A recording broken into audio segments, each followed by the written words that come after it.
I'm Phyllis Heck.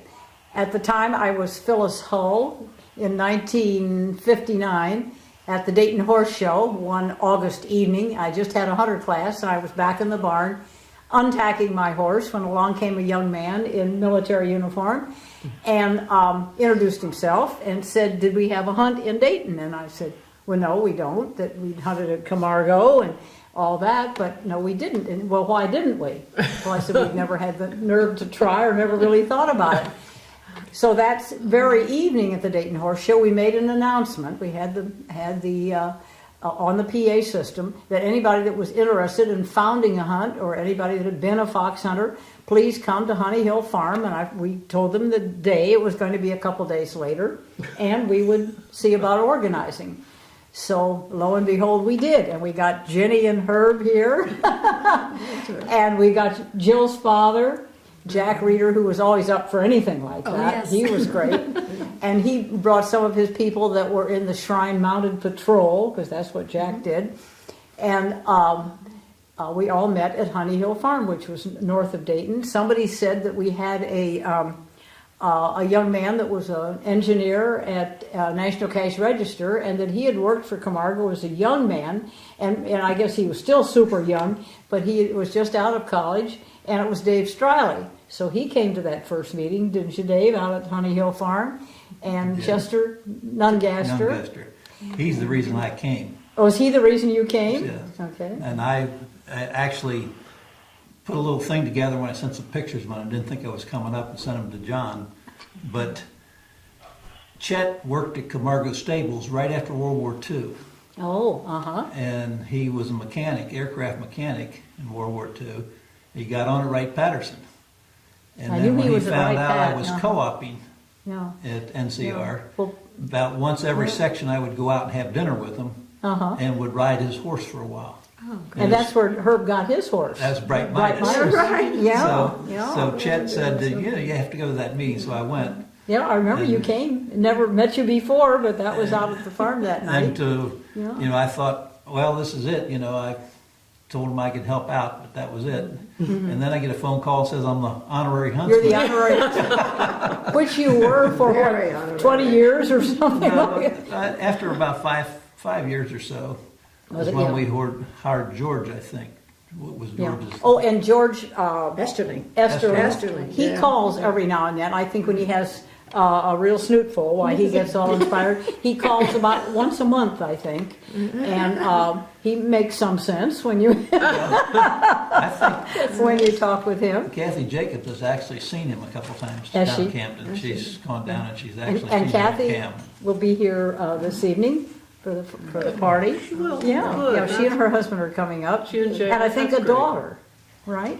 A Oh, is daughter of Jamie hers. in Is Jamie in town? Well, there's a I name wonder- that it said, and it's said that it was Kathy's daughter, so it Good. must be. Yeah. Name I did not recognize. That's nice, Jamie. Uh-huh. Jamie Well, Furtado. now. She's what? Jamie Striley for Furtado. Portuguese. Uh-huh, uh-huh.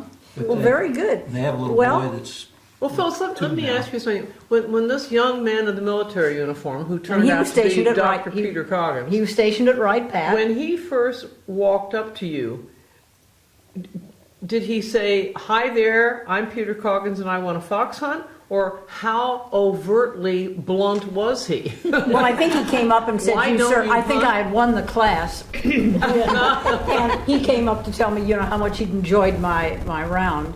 And I you looked remember- like a fox hunter because you rode like a It was fox a hunter, hunter not class. like a show hunter. It was a hunter class, But yeah. that's what attracted him Well, to you, 'cause that I- you rode like a fox hunter, not a show And hunter. I had belonged to the Sedgefield hunt when I was teaching in Greensboro College in North Carolina. So I think I had Greensboro colors on, which were gold with green piping. And so when we started, we decided, I'm not going to change all the stuff on my clothes. We'll just continue. We're far enough away, and Sedgefield will never know. So You didn't. I didn't know that. You sold their colors. we swipe. Now we have our own hunt button, but the colors were just because I was too lazy to change the collars on my coats. Well, that makes And, sense. That was very frugal of me. That is Absolutely. something. And I told Phyllis something that she forgotten. What? But Peter's sister is the one that designed our hunt button. Oh, did she? I didn't know Yes. that, yeah. Now Yeah, that's a because very. I remember that she did that, so. Yeah, I think I don't think I ever met his sister. I know he had a brother too. So he wasn't stationed at Wright Pat for much longer. I think he had a 2-year obligation because he had gone into medical school, I guess, on some sort of a military thing. And I don't remember where he was sent at first, Washington or Virginia or someplace like that. And he's still on the East Coast, was a Virginia boy. But we all have to thank him for suggesting, that we have the nerve to try to start a hunt. And so we were registered in 1959 or something, and registered in 60, and then recognized 3 or 4 years later. And when I was a first master of foxhounds, and we'd go down to New York to the masters meeting, your father would fly down, and we would go down together. And ladies could not go to the masters' dinner in New York. For the first 6 or 7 years, I was master, and I could not go to I could go to the morning meeting, and I could go to the ball, but I could not go to the masters' dinner. No ladies allowed.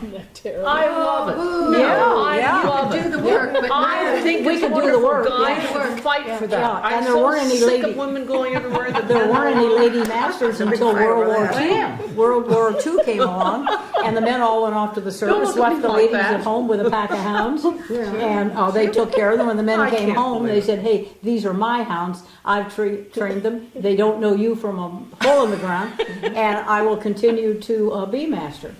So then they asked Hopeton Kimball, who lived in New York City, but she was a master in upstate New York, if she would take over the flagging hunt ball in New York. And she said, "Yes, I will, and I will also attend the master's dinner, and so will all the other ladies." Oh, is that how So that's how we got our foot in the door. Yeah, Foot? fun. Foot, something, yeah. Your whole body. We didn't even have our foot in the door when we started out. Phyllis, no kidding. would this be a good time to let Peter say something? Yeah, As a have follow-up, Peter since say he's something. the I other think it's a first good master? idea. Peter, now that we've slandered you, what do you have to say for yourself?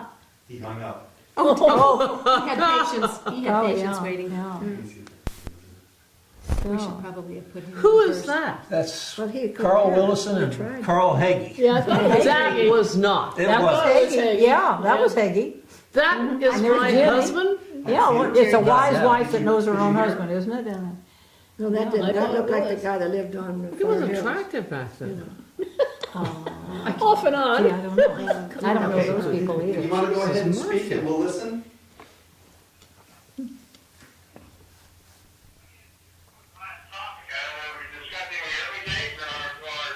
Early days. Phyllis was just talking about you, and you need to defend yourself now. I didn't hear it, I'm sorry. But that's all right. I think the most wonderful thing in the world is the fact that it was just almost providential that I went to that horse show on that Sunday and met Phyllis, because if it hadn't been for her, this hunt would have never taken place, believe me. There were more negative comments about what could be done. I remember we went out to the polo field and was talking to I think it was George Meade at the time and a few others, and they said it would never take. They tried it, it didn't work, the whole 9 yards. And Phyllis has such a light stroke of happiness. And looking back in hindsight, I don't think it was such a massive community effort from the standpoint of those who were involved, all the way from Cathryn Hosier down in near Cincinnati up to Carl and Sally up north of town, and the boys out at Wright Patterson at the Air Force Base. Everyone pulled together, and the rallying point, almost the maple of this whole thing, was Phyllis.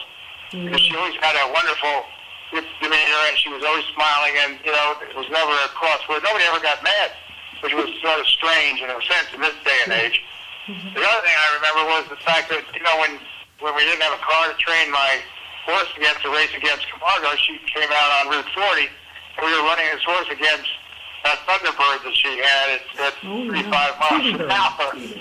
And she's probably forgotten that. It's a wonder we weren't killed, but there wasn't much traffic on 40 at the time. The other thing is that there was a groundswell after around Helen that she was smart enough to move the hunt north, which in hindsight, we should have bought all the land around Bellbrook. We'd all been as rich as Warren Buffett at the present time. Yeah. But be as it may, it was wonderful having been there. I used to think back when I was in residency about the wonderful times of not only hunting, but also the camaraderie and the social aspects of it as well. The other thing that was wonderful was the fact that we were able to negotiate those fences with Jack Reeder and Jill, which was something that we would never have been able to hunt because of the 5-foot fences. They were just these paid wire. You couldn't cut them. You couldn't do anything with them. And Phyllis had enticed Jack into using the Coca-Cola trucks, and I remember looking in the distance on a Saturday afternoon and seeing this caravan of trucks coming in with massive loads of dirt just to fill the platforms.